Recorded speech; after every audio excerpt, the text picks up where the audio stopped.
আজকে হঠাৎ করে আমি টোটোয় করে কোথায় চললাম, তো চলো বলি। আজ হঠাৎ করেই প্ল্যান হলো যে লাভপুর যাব, তাই টোটো করে চলে এলাম আমাদের শ্রীখণ্ড স্টেশনে। স্টেশনে গিয়ে অপেক্ষা করতে থাকি কখন ট্রেন আসবে।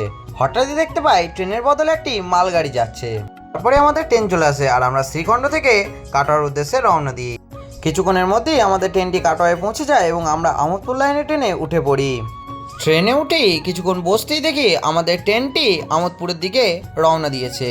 তারপর জানলা দিয়ে সুন্দর দৃশ্য উপভোগ করতে করতে আমরা পৌঁছে গেলাম লাভপুর স্টেশনে। তারপর স্টেশন থেকে বের হয়ে আমাদের চোখে পড়ে এই প্যান্ডেলটি। এই প্যান্ডেলটি ছিল লাভপুর পুরাতন বাস স্ট্যান্ডের সার্বজনীন ক্লাবের প্যান্ডেল।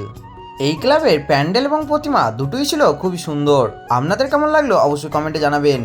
প্যান্ডেল দেখা কমপ্লিট করে আমি পিসির বাড়ির দিকে রওনা দিই।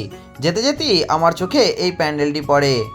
এটি ছিল বাকুল সবুজ সংঘ ক্লাবের প্যান্ডেল।